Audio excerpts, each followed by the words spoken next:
She didn't want to share her good news. She didn't want to do it, not yet.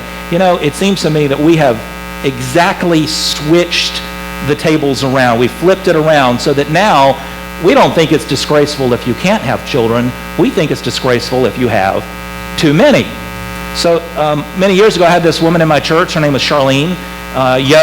Charlene was a wonderful lady, and she had 6 children. And she had her 6th baby when she was 43 years old. And he was a wonderful little child, and so she was a Navy wife, and she would go around to all the places Navy wives go. She would go to the beach with the kids. They were all fairly young. And she would come back and she would tell us stories at church about the horrible things people would say to her in public.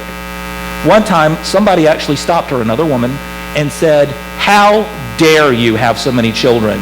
Don't you know what a stress and strain it is on the economy of our country to have to be feeding and clothing your children?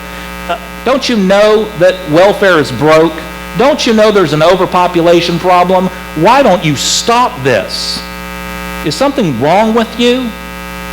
Well, I might as well just give you some money now so that you don't have to go down to the welfare office and get your food stamps." I'm not kidding. They actually said that to her. You know what she said? She said, "Let me tell you something. My husband's a captain in the U.S. Navy, and I don't take a dime of welfare. And what business is it of yours? My husband takes very good care of us.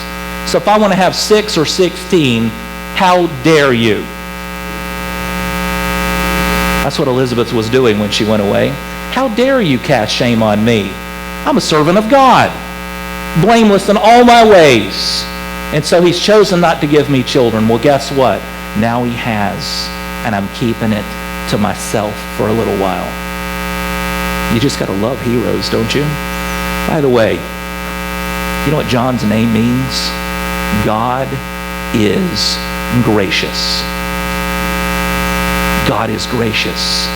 Sometimes when you least expect it. Sometimes when you've been waiting for a really, really, really long time and you're tempted to yell at the heavens, "Are you ready yet? God, are you ever going to hear me? Are you ever going to take action?" God is gracious.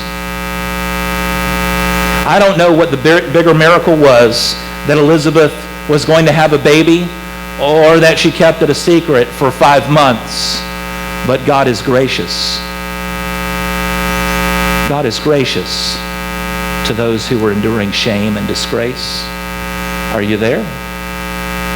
Are you ready?